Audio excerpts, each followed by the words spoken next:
Okay friends, welcome back. Today we are making a sponge holder, and that is somewhere where you can dry out your sponge after you're using it for washing dishes or whatever you're using your sponge for.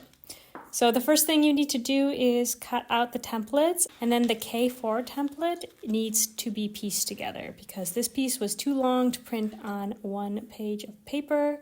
So you just need to use some tape and connect them together. I want to remind you guys to print at 100% scale if you want your templates to be the same size that mine are in this video. That is a setting that you can usually find when you're printing out the templates. But of course, like all my templates, you can size them up or down to fit whatever sponge you want. So as usual, I'm using 1/2 centimeter thickness gauges to roll out my clay, and then I'll compress it with a rib.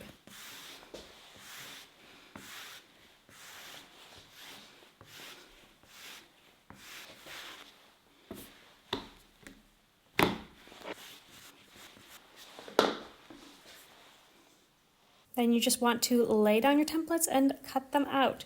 So you're going to want to cut out one piece of K1 and K4, and then 2 pieces of K2, and the last piece, K3, that's actually just a guide, so you don't need to cut out any shapes for K3.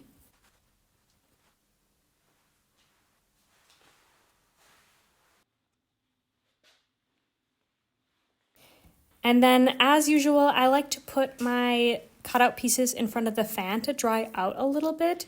This just makes them a little easier to work with. They're not quite as floppy as they otherwise would be, but this very much depends on your clay, so you might be able to skip the fan step. Okay, we're going to start with the long piece. This is going to be the foot, and we just need to piece it together in a circle for the beginning. So I'm using my tool to cut a 45-degree angle. If you don't have this tool, you can just use a knife, and then you need to score each edge.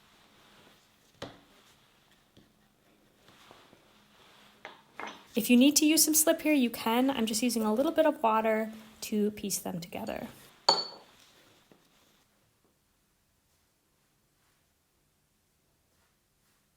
And then you want to go ahead and blend them right away.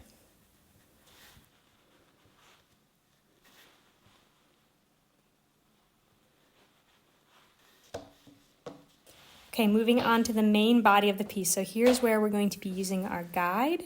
And I'm just marking along here because this is going to help us know where to put the foot. So this is the guide for where to put the foot, basically, so you can get it nice and centered.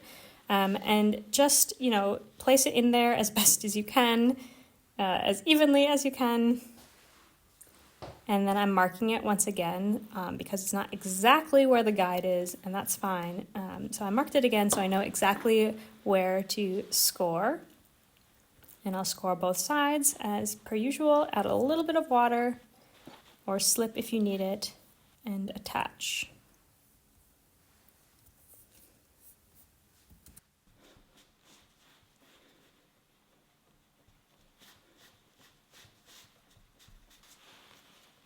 Okay, so the next step, we need to give this base a little bit of curve. So I'm using my hands to just press that inward a little bit. I want to make it curve in a little bit, nice and evenly, keeping an eye on the foot that you're not distorting the foot.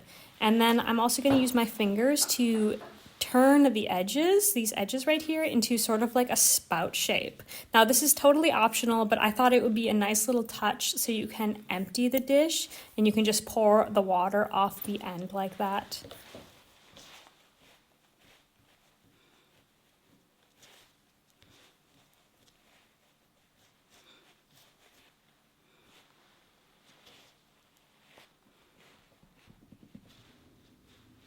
Now I'm cleaning up any extra scoring lines here and using my paintbrush to smooth it out.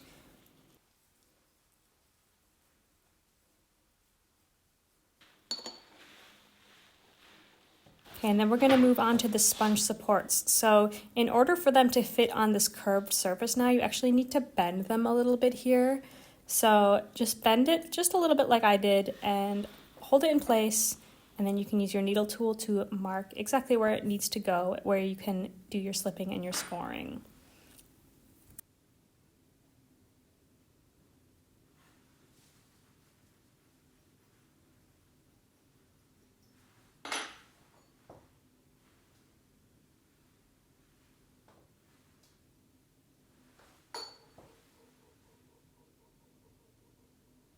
Now, because we are putting a basically 45-degree angle here, you need to be quite firm with the pressure that you're putting here. Just make sure it's really nicely attached here.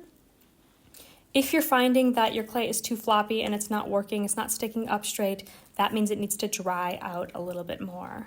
So just pop that in front of the fan for a little while. If you live in a very humid place or you're working in a very humid environment, you might cut out these pieces and leave them for next day. Just depends on the dryness of where you're working. Okay, and you see here, I'm also like flaying them out a little bit. I think that that's nice just to make it easier to get the sponge in. So they're curved a little bit towards the outside and just splayed out just a tiny little bit.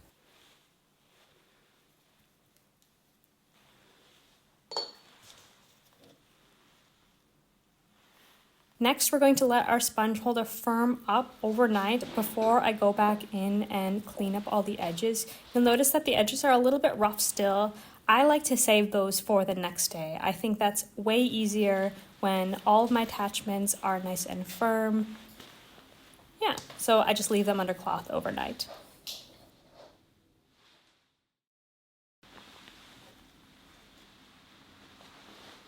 Next day, we're just gonna tidy things up.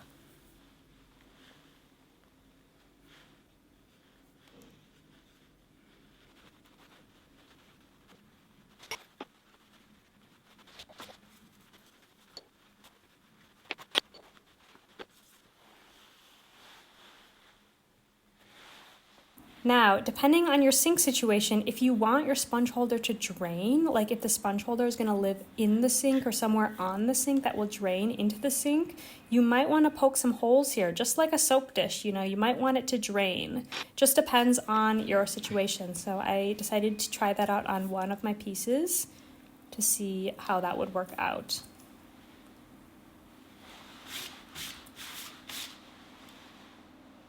Okay, now we're just going to let them dry out. I'm going to fire them and glaze them.